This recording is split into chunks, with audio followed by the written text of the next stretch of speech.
भारत के रक्षा मंत्री राजनाथ सिंह ने एक ऐसा धमाका कर दिया है जिसने कई देशों को हैरान कर दिया। चीन के किंगडाओ में चल रही शंघाई सहयोग संगठन की बैठक में भारत के रक्षा मंत्री राजनाथ सिंह ने चीन और पाकिस्तान को ऐसा थप्पड़ मारा है जिसकी आवाज पूरी दुनिया में गूंज रही है। राजनाथ सिंह ने सबके सामने एससीओ बैठक में पाकिस्तान और चीन को बेनकाब कर दिया है। ऑपरेशन सिंदूर में पाकिस्तान और चीनी हथियारों की धज्जियां उड़ाने के बाद भारत ने पहली बार चीन और पाकिस्तान पर कूटनीतिक मिसाइल दाग दी है। दरअसल रक्षा मंत्री राजनाथ सिंह ने शंघाई सहयोग संगठन के जॉइंट स्टेटमेंट यानी संयुक्त घोषणा पत्र पर साइन करने से इनकार कर दिया है। ये अपने आप में एक बहुत बड़ी घटना है।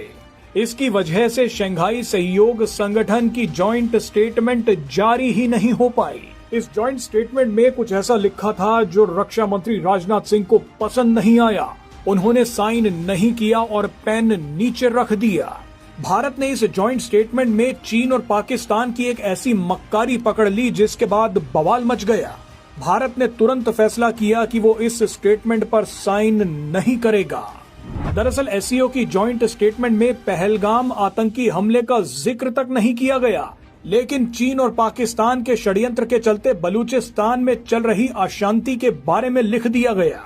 एक्सपर्ट्स के मुताबिक ऐसा इसलिए किया गया क्योंकि बलूचिस्तान की वजह से चीन और पाकिस्तान दोनों परेशान हैं।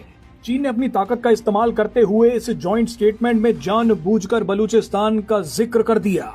इस मक्कारी में चीन को पाकिस्तान का साथ तुरंत मिल गया।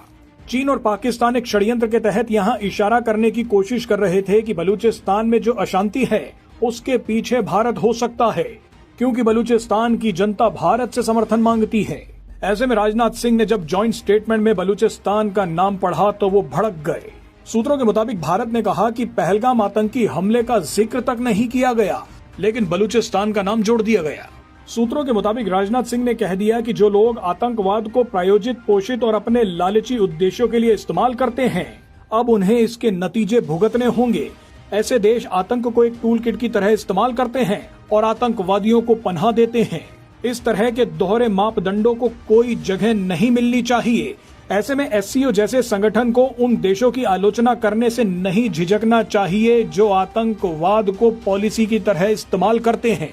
यानी राजनाथ सिंह ने शंघाई सहयोग संगठन पर ही बड़े सवाल खड़े कर दिए हैं।